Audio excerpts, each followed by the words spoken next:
सभी दर्शकों को मेरा नमस्कार।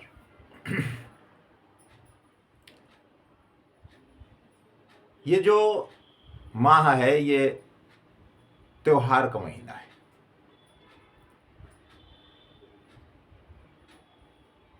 और फाल्गुन मास में होली का त्योहार पूरे देश में और जहाँ जहाँ हमारे सनातन धर्मावलंबी हैं उन सभी देशों में बड़े धूमधाम से मनाया जाता है। तो इस पर्व के पूर्व एकादशी का व्रत आता है,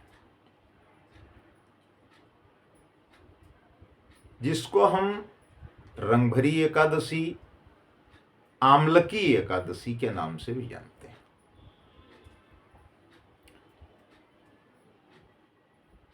हालांकि हम लोग अवध क्षेत्र के निवासी हैं, फिर भी भोले बाबा की नगरी काशी में इस रंगभरी एकादशी का बड़ा महत्व है और बहुत ही विधि विधान से इस रंगभरी एकादशी को मनाया जाता है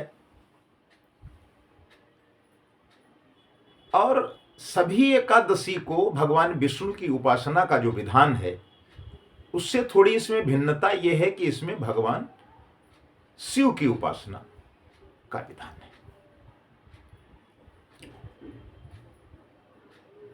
हमारी जो वैदिक मान्यता है वो शास्त्रों के आधार पर कि यदि पूरे वर्ष आप एकादशी का व्रत नहीं रखते हैं और रंगभरी एकादशी का व्रत रख करके उस दिन उपासना करते हैं तो आपको सभी एकादशी का फल प्राप्त हो जाता है।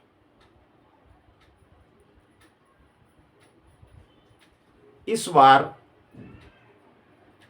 यानी मार्च में रंगभरी एकादशी का जो व्रत है वो 20 मार्च को पुख्य नक्षत्र में रखा जाएगा।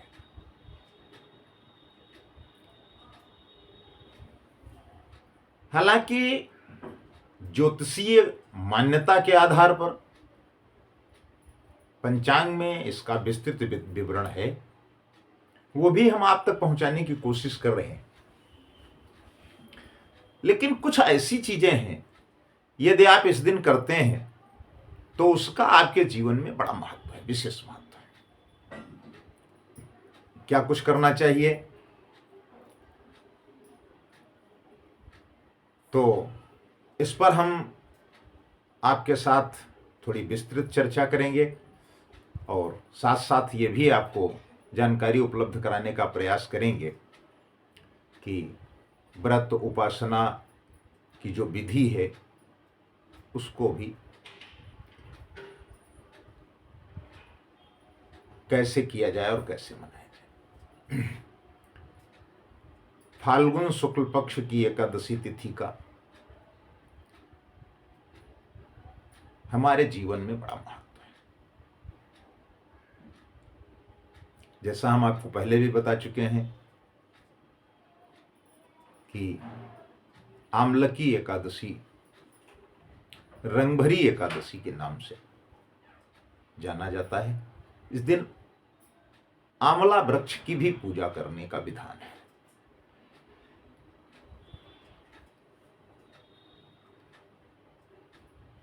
तो जो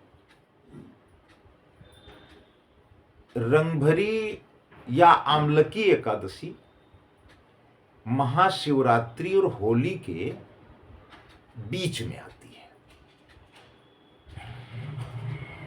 तो भगवान विष्णु के साथ साथ हम शिव जी की भी उपासना करते हैं, माता पार्वती की पूजा अर्चना की जाती है और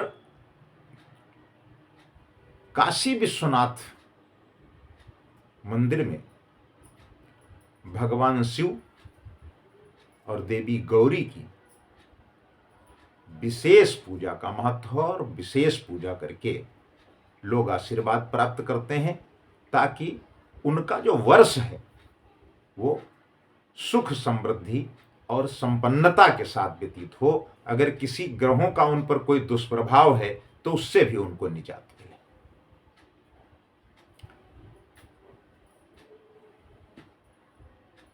चूंकि आमलकी एकादशी कहते हैं तो आंवले के पेड़ की भी पूजा करने का विधान है। अगर आप करें तो इससे भी आपको, आंवला को तो अमृत कहा गया है हमारे आयुर्वेद के हिसाब से भी और ज्योतिषीय गणना के आधार पर भी, तो उसका भी आप लाभ उठा सकते हैं। रंगभरी एकादशी पर पुख्य नक्षत्र का संयोग बन रहा है।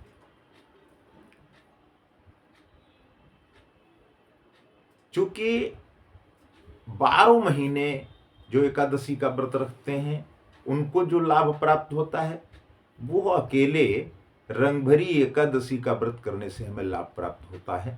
ऐसा हम आपसे पहले भी चर्चा कर चुके हैं। तो 19 मार्च को अर्धरात्रि 12:24 पर एकादशी प्रारंभ हो जाएगी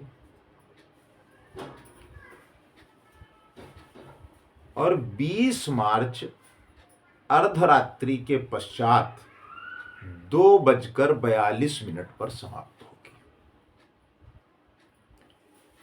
इस बार इसीलिए एकादशी का जो व्रत है वो 20 मार्च को पुख्य नक्षत्र में रखा है। अब पुख्य नक्षत्र 19 मार्च को रात्रि 8:10 से 20 मार्च को रात्रि 10:38 तक रहेगा। तो एकादशी व्रत पूजा का जो शुभ समय है 20 मार्च को प्रातः 6:25 से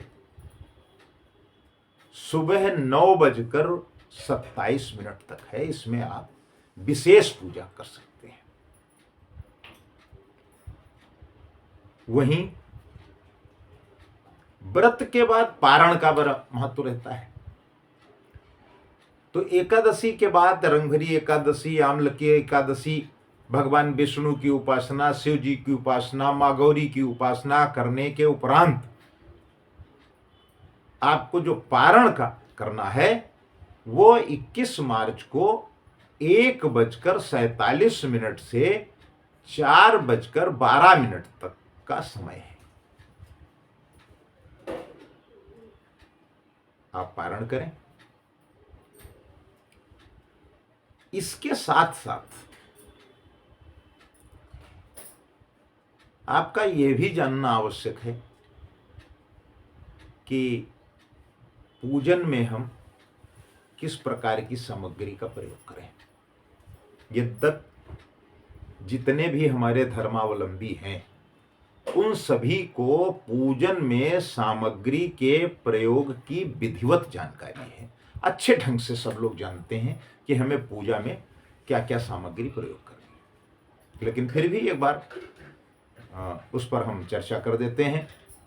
अगर भगवान विष्णु का चित्र है तो और अच्छी बात है, और इस बार तो शिव और मां पार्वती के भी विग्रह की आवश्यकता है ताकि उनका भी पूजन साथ में हो।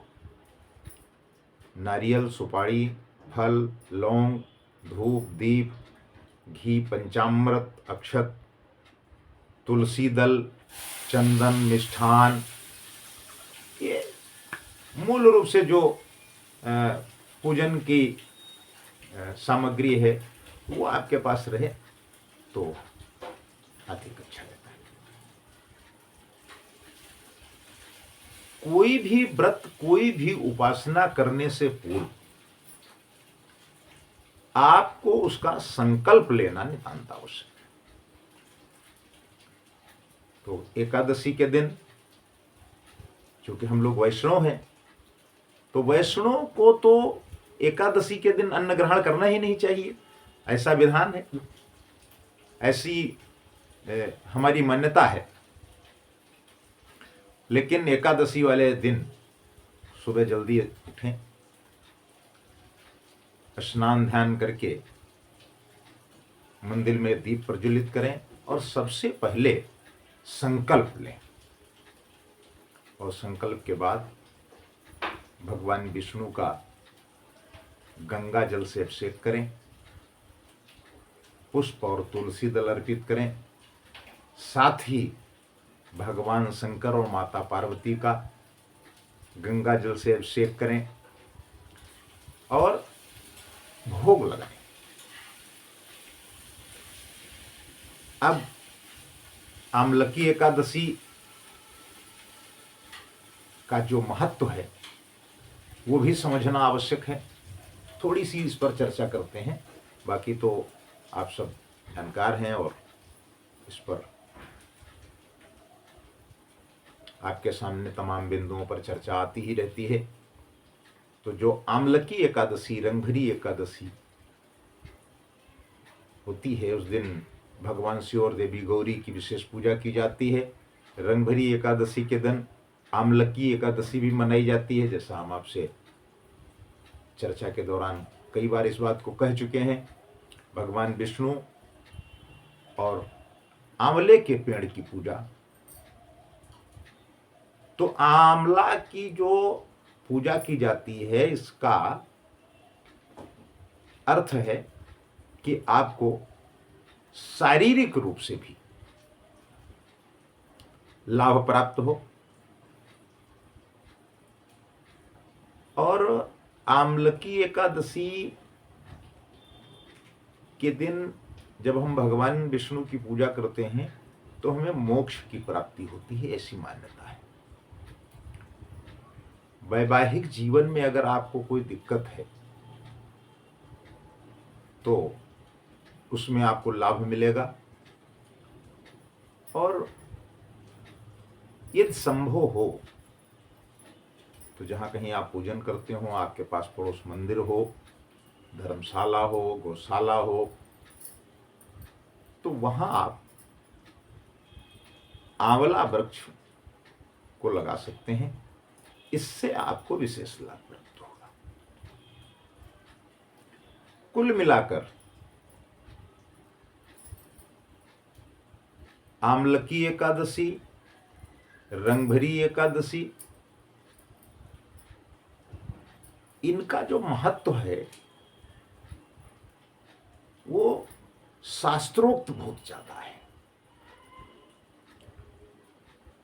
इसलिए जितने भी हमारे सनातन धर्मावलंबी हैं, जितने भी हमारे साधक हैं, जो विभिन्न ग्रहों से पीड़ित हैं या अलग अलग तरीके से उनको शांति करने का प्रयास करते हैं, अगर वो इस दिन पूजन व्रत करते हैं नियम संयम से और उनकी उपासना करके भगवान भोले बाबा और माँ पार्वती गौरी की शरण में जाते हैं, तो निश्चित रूप से आपका कल्याण होगा और आपकी मनोकामना पूर्ण होगी।